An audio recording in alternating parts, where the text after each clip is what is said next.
मान लेते हैं आपके अट्रैक्टिव थंबनेल को देख के किसी ने आपकी वीडियो पे क्लिक कर दिया और वीडियो क्लिक करने के बाद उसे कुछ ऐसी आवाज सुनाई देती है, हेलो दोस्तों, welcome to my YouTube channel. क्या लगता है उस बंदे को वीडियो को क्लोज करने में कितना ही टाइम लगेगा? 3 सेकंड से भी कम। और आप लोगों के वीडियोस के साथ एक्चुअल में कुछ ऐसा ही होता है। वीडियो ओपन करते ही लोग आपकी वीडियो को सबसे पहले आपकी वॉइस ओवर की क्वालिटी से जज करते हैं, और अगर आपकी वॉइस ओवर की क्वालिटी अच्छी नहीं हुई तो भले आपने गॉड लेवल की एडिटिंग क्यों ना की हो, लोग आपकी वीडियो को उसी टाइम बंद करके दोबारा स्क्रॉल करना स्टार्ट कर देंगे, क्योंकि कोई भी इंसान अपने कानों को तकलीफ नहीं पहुंचाना चाहता। अब आप लोगों के दिमाग में आ रहा होगा कि मेरी तो आवाज ही खराब है, या तो मैं तोतला बोलता हूँ, या फिर मैं तो मार्केट एरिया में रहता हूँ, मेरी वॉइस में तो बैकग्राउंड नॉइस आएगी ही आएगी। Let me tell you, these all are excuses. इन सब का एक ही सोल्यूशन है, और वो जानने के लिए आपको वीडियो बिल्कुल एंड तक देखना पड़ेगा। अब हम लोगों के पास एक प्रोफेशनल स्टूडियो तो नहीं है जहाँ हम जाके अपनी वॉइस को रिकॉर्ड कर सकें, इसलिए हमारी वॉइस में कई बार इको भी आता है और कई बार बैकग्राउंड नॉइस भी होता है। लेकिन इन दोनों चीज को एलिमिनेट किया जा सकता है। इको बेसिकली तब आती है जब आपके रूम में काफी ज्यादा खाली स्पेस हो, जहाँ पर आपकी आवाज टकरा के रिफ्लेक्ट बैक होती है, जिसकी वजह से आपकी आवाज कुछ इस तरह से हो जाती है। तो कैसी लगी मेरी आवाज? अब आप में से हर कोई अपनी वॉइस एक अलग जगह पे रिकॉर्ड करता है, तो इको को टैकल करने के लिए आपको अपनी जगह पे बस साउंड एब्जॉर्बर्स लगवाने पड़ेंगे। अगर आपका रूम बड़ा है और खाली है तो उसमें कर्टेन्स लगा लीजिए, और आसपास जितना हो सकता है उतने कपड़े फैला दीजिए, या फिर अपने रूम में सामान भर लीजिए, जिससे आपका रूम खाली न रहे। रूम जितना भरा हुआ होगा उसमें उतनी ही कम आवाज रिफ्लेक्ट बैक होगी और आपकी वॉइस में इको उतना ही कम होगा। और अगर आप एक प्रोफेशनल स्टूडियो बनाने का सोच रहे हैं तो आप ये एकॉस्टिक साउंड पैनल्स भी इस्तेमाल कर सकते हैं, जिससे आपकी वीडियोस काफी ज्यादा प्रोफेशनल भी लगेगी और आपकी वॉइस इको भी नहीं होगी। आप जहाँ पे भी खड़े होकर अपनी वॉइस रिकॉर्ड करने वाले हो, उसके सामने वाली दीवार पे आपको ये साउंड पैनल्स लगाने हैं, और आपके आसपास जो भी दीवार या दरवाजा हो उस पे ये साउंड पैनल्स लगा देना, ताकि आपकी वॉइस रिफ्लेक्ट बैक ना कर पाए। इसके सिवाय अगर आपको एक सस्ता जुगाड़ चाहिए स्टूडियो का, तो आप क्या कर सकते हैं कि आप अपनी अलमारी को खोल सकते हैं और वहाँ पे अपनी वॉइस रिकॉर्ड करना स्टार्ट कर सकते हैं। अलमारी के अंदर कपड़े भरे हुए होंगे तो वो as a sound absorber work करेंगे, और अलमारी की स्पेस कम होगी तो वहाँ पे रिफ्लेक्ट करने के लिए ज्यादा एरिया मिलेगा ही नहीं। अब आवाज से इको रिमूव करने के बाद एक प्रॉब्लम जो आप सबसे ज्यादा फेस करोगे वो है बैकग्राउंड नॉइस। अब बैकग्राउंड नॉइस एक ऐसा फैक्टर है जो कि हमारे कंट्रोल में नहीं है, और अगर आप मेरी तरह एक मार्केट प्लेस में रहते हो तो ये आपके लिए एक नाइटमेयर से कम नहीं होगा। लेकिन ऑब्वियसली हम इसकी वजह से अपनी वीडियो की क्वालिटी को कम नहीं होने देंगे। तो आपको करना क्या है, आपको ट्राई करना है कि जितना हो सके उतना आप बैकग्राउंड नॉइस को ब्लॉक कर सके। आप जिस भी रूम में रिकॉर्डिंग करते हैं आपको उस रूम के सारे खिड़की दरवाजे बंद कर देने हैं, और खिड़की दरवाजे पे आपको कर्टेन्स लगा देने हैं। और इसके सिवाय जो दूसरा तरीका है वो ये है कि आप अपनी वॉइस को या तो लेट नाइट को रिकॉर्ड करो या फिर अर्ली मॉर्निंग को रिकॉर्ड करो, क्योंकि इस टाइम पे मैक्सिमम लोग सो रहे होंगे और मार्केट में भी ज्यादा नॉइस नहीं होती है, तो आपकी वॉइस काफी ज्यादा क्लियर भी आएगी। बट आई नो ये सारे तरीके फॉलो करने के बाद भी आपकी वॉइस में कुछ न कुछ तो बैकग्राउंड नॉइस तो रह ही जाएगा, तो उसको हम एडिटिंग के टाइम पे कवर करेंगे।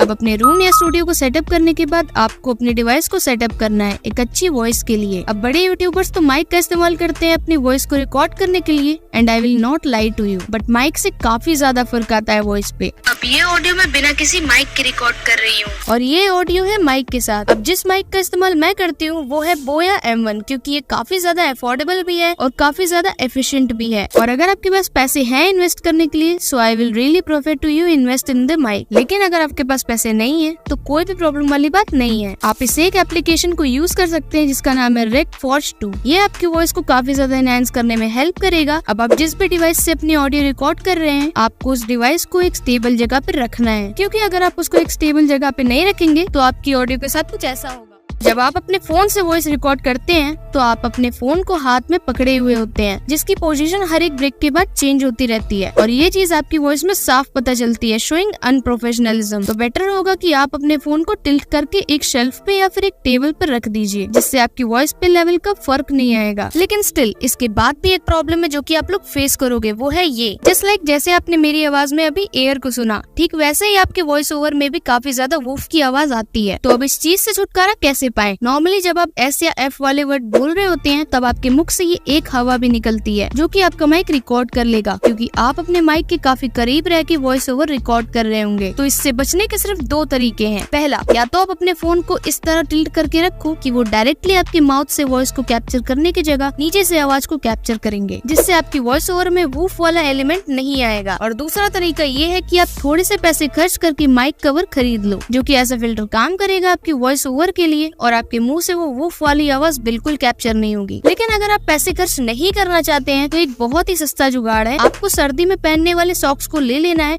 और उससे अपने माइक को कवर कर लेना है और उसके बाद अपनी रिकॉर्डिंग स्टार्ट करनी है। ये भी बिल्कुल सेम काम करेगा और बिना पैसे खर्च हुए आप अपनी आवाज से वूफ वाला एलिमेंट भी गायब कर लोगे। अब इको, बैकग्राउंड नॉइस, वॉल्यूम के लेवल और एयर को कंट्रोल करने के बाद जिस चीज का आपको ध्यान रखना है वो है आपका पोस्चर। अब रूम और अपने डिवाइसेस को सेट करने के बाद आपको उस चीज को सेट करना है जो कि आपका वॉइस जनरेटर है और वो कोई नहीं, वो आप खुद ही हो। अब अगर वॉइस आपके गले से जनरेट हो रही है तो ऑब्वियस सी बात है वॉइस को सेट करने के लिए आपको खुद को भी सेट करना पड़ेगा। अब मैं ये नहीं कह रही कि आपको दूल्हे राजा बनकर तैयार हो जाना है, बल्कि मैं ये कह रही हूँ कि खड़े होकर अपनी वॉइस को रिकॉर्ड कीजिए। अगर आप बैठ के अपनी वॉइस को रिकॉर्ड करते हैं तो आपका शोल्डर एरिया आप ही की तरफ टिल्टेड होता है और आपका चेस्ट कंप्रेस होता है, जिससे कि आपकी आवाज दबी दबी सी आती है। वहीं अगर आप खड़े होकर अपनी स्पाइन को सीधा रख के एक लंबी सांस लें और फिर अपनी वॉइस रिकॉर्डिंग स्टार्ट करें तो आपकी वॉइस में काफी ज्यादा फर्क आएगा, क्योंकि आपके शोल्डर सीधे हो चुके होंगे, आपका चेस्ट एरिया इंक्रीज हो चुका होगा और आपकी वॉइस में एक डेप्थ फील होगी। इसके सिवाय अगर आप चाहते हैं कि आपकी वॉइस में ट्रेबल ज्यादा आए, यानी आपकी वॉइस ज्यादा क्रिस्पी लगे, तो आपको अपनी वॉइस तब रिकॉर्ड करनी चाहिए जब आप जस्ट सो के ही उठे हो, क्योंकि उस टाइम में आपकी आवाज काफी ज्यादा डीप होती है और ट्रेबल उसमें काफी ज्यादा होता है। सीक्रेट टिप है, रख लो। इसके सिवाय आप खाना खाने से पहले अपनी वॉइस रिकॉर्ड कर रहे हो या फिर खाना खाने के बाद अपनी वॉइस रिकॉर्ड कर रहे हो, ये भी बहुत ही इम्पोर्टेंट फैक्टर है, क्योंकि जब खाना खाने के बाद आप अपनी वॉइस रिकॉर्ड करते हो तो आपका स्टोमच एरिया भरा हुआ होता है, तो जो वॉइस जनरेट होती है वो आपके नाक से होती है, जो कि तीखी टाइप की होती है। आपने बड़े बुजुर्गों को बोलते हुए तो सुना ही होगा कि ये अपनी नाक से बोलता है, और इन तरह के लोगों को काफी ज्यादा एग्रेसिव भी माना जाता है क्योंकि इनकी आवाज ही तीखी होती है। ह्यूमन वॉइस एक बहुत ही ज्यादा ऑर्गेनाइज सिस्टम है जो कि आपकी वॉइस को एब्डोमिनल रीजन से लेके आपकी नाक तक सारे ऑर्गन का इस्तेमाल करती है। अगर आप सही तरीके से प्रैक्टिस करें तो इवन आप अपनी वॉइस को चेंज भी कर सकते हैं, लेकिन ये इस वीडियो को टॉपिक नहीं है। तो आपको बस इतना ध्यान रखना है कि आप खड़े होकर अपनी स्पाइन को सीधा करके एक लंबी सांस लेने के बाद अपनी वॉइस को रिकॉर्ड करें, और अगर आप अपनी वॉइस में थोड़ा सा स्पाइस अप देना चाहते हो तो सोने के बाद अपनी वॉइस को रिकॉर्ड करना। इन सब के अलावा जब आप अपनी वॉइस को रिकॉर्ड कर रहे हो तो बीच बीच में पानी पीते रहना, वरना आपकी आवाज काफी ज्यादा ड्राई लगेगी, यानी आपकी वॉइस में एनर्जी कम होते हुए फील होगी। अब हमने सेटअप करने वाली जितने भी चीजें थी वो सारी हमने सेटअप कर ली, लेकिन अब आपको जिन चीजों पे काम करना है वो है आपका वे ऑफ कम्युनिकेशन। क्या आपको पता है जब आप अपनी नॉर्मल लाइफ में बात कर रहे होते हो तो आप अनजाने में ही 3 ऐसे फैक्टर्स का इस्तेमाल करते हो जो कि आप वॉइस ओवर के टाइम भूल ही जाते हो। अगर सोचिए कि मेरी वीडियो कुछ इस तरह साउंड करती तो क्या आप लोग मेरी वीडियो को देखते? ऑब्वियस आंसर है नहीं। आप लोगों को कुछ समय बाद नींद आने लग जाती। और वहीं अगर बाई चांस मेरी ऑडियो कुछ इस तरह साउंड करने लग जाए जो कि बहुत तेज हो, तब भी आप मेरी वीडियो को नहीं देखोगे क्योंकि आपको कुछ समझ ही नहीं आएगा। वॉइस ओवर के दौरान आप लोग नर्वस हो जाने के कारण या तो बहुत तेज बोलने लग जाते हैं या फिर बहुत ही धीरे बोलने लगते हैं, जिससे आपकी वॉइस ओवर की क्वालिटी बिल्कुल खराब हो जाती है। इस चीज को आप सुधार सकते हो अगर आप ये एज्यूम करो कि आप सामने किसी बंदे से बात कर रहे हो। ऐसा करने के बाद आप अपने नॉर्मल पेस में बोलने लग जाओगे। अगर आप एज्यूम कर लेते हो कि आपका माइक एक रियल पर्सन है जिससे आप कुछ समझा रहे हो या फिर जिससे आप बात कर रहे हो, तो आपकी पेस ऑटोमेटिकली ही ठीक हो जाएगी। आपको इसमें ज्यादा मेहनत नहीं करनी पड़ेगी, लेकिन ऑब्वियसली ये चीज आप प्रैक्टिस के बाद ही सीख पाओगे।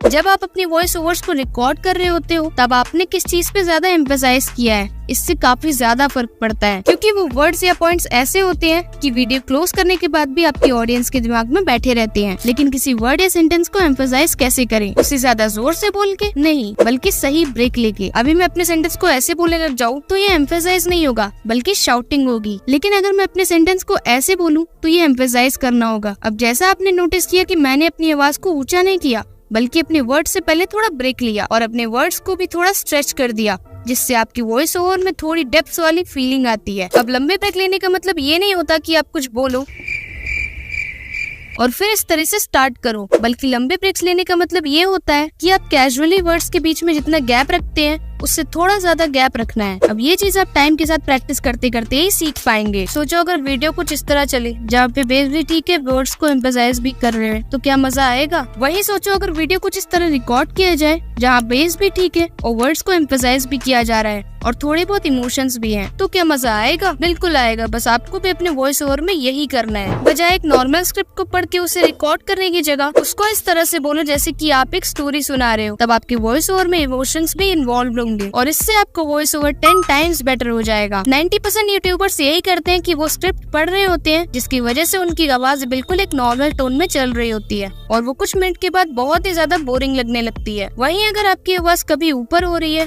कभी नीचे हो रही है, कभी एक्साइटमेंट के साथ आ रही है, कभी क्यूरियोसिटी हो रही है, तो सोचो आपकी वीडियो कितनी ज्यादा बेटर बनेगी। अब हो सकता है ये आपको थोड़ा ड्रामेटिक लगे, लेकिन यही चीज आपकी ऑडियंस को बनाए रखती है। आपको बस इसको ज्यादा नहीं करना है, लेकिन थोड़ा इस वे में करना है कि क्यूरियोसिटी दिखा पाओ, इमोशंस दिखा पाओ, जैसे कि अभी मैं कर रही हूँ। अब अभी तक मैंने आपको जितने पॉइंट्स बताए हैं वो सारे वॉइस रिकॉर्ड करने के लिए थे और ये सिर्फ 50% ही काम था। अब बचा हुआ 50% करेंगे हम एडिटिंग।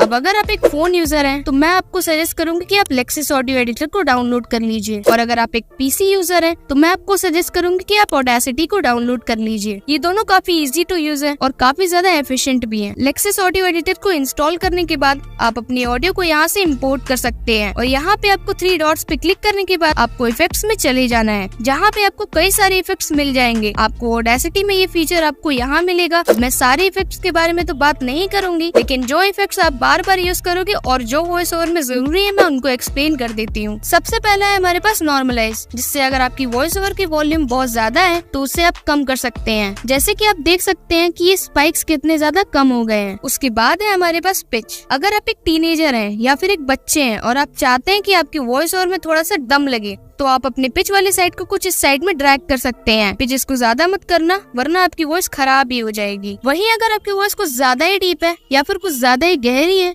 तो इस स्लाइडर को आप राइट साइड पे ड्रैग कर सकते हो, जिससे आपकी वॉइस में कार्टूनिश या बच्चों वाला इफेक्ट आ जाता है। अगेन इसको ज्यादा ड्रैग नहीं करना है, वरना वॉइस खराब हो जाएगी। ये आप अपनी वॉइस के अकॉर्डिंग देख सकते हैं। इसके बाद है हमारे पास नॉइज रिडक्शन। अब वीडियो के स्टार्टिंग में जो सारी ट्रिक्स बताए थे, जिसके बाद हमारी फिर भी बैकग्राउंड नॉइज बच गई थी, उसको आप यहाँ से रिमूव कर सकते हैं। जितना ज्यादा ही आप थ्रेशोल्ड को बढ़ाएंगे उतना ज्यादा ही वो बैकग्राउंड नॉइज को दबाएगा, लेकिन मेक श्योर अगेन ये भी ज्यादा मत करना, वरना वो आपकी वॉइस को भी कट करने लग जाएगा। उसके बाद है हमारे पास इक्वलाइजर एंड एम्पलीफायर। अभी ग्राफ आपकी बेस एंड ट्रेबल को शो करता है। लेफ्ट साइड वाले जितने भी स्लाइडर्स हैं वो सब आपकी बेस को कंट्रोल करते हैं, और राइट साइड वाले जितने हैं वो आपके ट्रेबल को कंट्रोल करते हैं। अब आप अपनी वॉइस के अकॉर्डिंग देख सकते हैं कि आपको बेस बढ़ाना है या ट्रेबल। लेकिन अगर आप चाहते हैं कि आपकी वॉइस क्रिस्पी है तो आप अपने ट्रेबल को बढ़ा सकते हैं। वहीं अगर आपको लगता है कि आपकी वॉइस ऑलरेडी काफी तीखी है तो आप अपने बेस को बढ़ा सकते हैं। अब ये टोटली आपके ऊपर है कि आपकी वॉइस तीखी है और आपको किस चीज को कम या ज्यादा करना है। अब इसके साथ आप आराम से एक्सपेरिमेंट कर सकते हैं और एक पूरा दिन लगा सकते हैं अपनी वॉइस को अच्छे से जानने के लिए, क्योंकि ये चीज आपको फ्यूचर में बहुत काम आएगी। अब इसके सिवाय यहाँ पर और काफी सारे इफेक्ट्स हैं जिनको आप एक्सप्लोर कर सकते हैं, लेकिन उनकी जरूरत आपको नहीं पड़ेगी या फिर बहुत ही रेयरली पड़ेगी। अब ये टोटली आपके ऊपर है। अब अगर आप ये एडिटिंग के झंझट से बचना चाहते हैं और अपने वॉइस ओवर को डायरेक्टली प्रोफेशनल वॉइस ओवर बनाना चाहते हैं, तो आपको बस अपनी वॉइस ओवर को डाउनलोड कर लेना है और आ जाना है एडोबी पॉडकास्ट पे। ये वेबसाइट एक AI वेबसाइट है जहाँ पर ये आपकी वॉइस ओवर से बैकग्राउंड नॉइज रिमूव कर देता है, आपकी वूश वाली आवाज को भी रिमूव कर देता है, साथ में आपकी वॉइस में ट्रेबल और बेस अपने अकॉर्डिंग सेट कर देता है और आपकी आवाज टोटली ऐसे बना देता है जैसे कि आप किसी पॉडकास्ट में बैठे हो। यहाँ पर अपनी ऑडियो को अपलोड करने के बाद ये थोड़ा सा टाइम लेगा और आपको प्रोफेशनल वॉइस ओवर बना देगा। अब हो सकता है इस वॉइस ओवर में बेस ज्यादा हो और आपको ट्रेबल चाहिए, तो वापस से आप अपने एडिटिंग सॉफ्टवेयर में आके ट्रेबल को बढ़ा सकते हैं और आपकी वॉइस क्रिस्पी बन जाएगी। अब ये है मेरी ऑडियो सारी ट्रिक्स और मेथड्स को इस्तेमाल करने से पहले, और ये है मेरी ऑडियो सारी ट्रिक्स और मेथड्स को इस्तेमाल करने के बाद जो मैंने अनन्या गुप्ता से सीखी है। आई होप ये सारे मेथड इस्तेमाल करने के बाद आपकी वॉइस ओवर काफी इम्प्रूव होगी और आपकी वीडियो पे और भी ज्यादा व्यूज आएंगे।